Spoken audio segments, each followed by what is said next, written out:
మతోన్మాదాన్ని వ్యతిరేకిస్తూ మత సామరస్యాన్ని కాపాడుతుంది, అలాగే రాజ్యాంగాన్ని కాపాడుతుంది, ప్రజాస్వామ్యాన్ని కాపాడుతుందని సందర్భంగా తెలియజేస్తూ మరి భగత్ సింగ్ పుట్టినరోజు వర్ధంతి రోజైన మార్చి 23 నుంచి ఈ రోజు డాక్టర్ బాబాసాహెబ్ అంబేద్కర్ జయంతి రోజైన ఏప్రిల్ 14 ఈ రోజు వరకు కూడా దేశంలో మతోన్మాద విధానాల పట్ల, కేంద్ర ప్రభుత్వ విధానాల పట్ల తీవ్రంగా వ్యతిరేకత తెలియజేస్తూ ప్రచారం చేస్తూ భారత కమ్యూనిస్ట్ పార్టీ ప్రచార కార్యక్రమాలు నిర్వహించింది.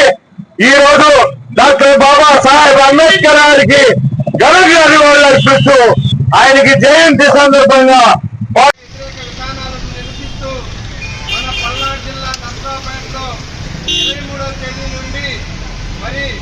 అంబేద్కర్ గారు జయంతి ఈ రోజు వరకు మన నర్సరావుపేట నియోజకవర్గంలో అందరికీ జై భీమ్.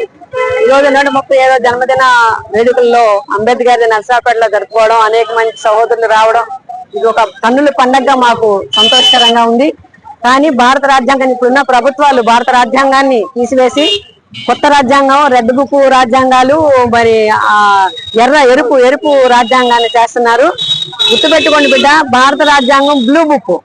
ఆ బ్లూ బుక్ ఎవరంటే బిఆర్ అంబేద్కర్ అహోరాత్రులు శ్రమించి రాసిన బుక్. ప్రతి భారతదేశంలో పుట్టిన పౌరుడు కోసం రాసిన బుక్. అది ఒక కులానికో ఒక మతానికో రాసిన బుక్ కాదు. చదువుకున్న జ్ఞానవంతులు అర్థం చేసుకున్నారు, మిడిమిడి జ్ఞానం ఉన్న వాళ్ళు అర్థం చేసుకోలేకపోతున్నారు. వారు అటు ఇటు కాకుండా అయిపోయారు, అటు గాడిద కాకుండా పోతున్నారు, ఇటు గుర్రం కాకుండా పోతున్నారు. కాబట్టి గమనించుకోండి, బిఆర్ అంబేద్కర్ ని జయించే శక్తి ఏ మగాడికి లేదు.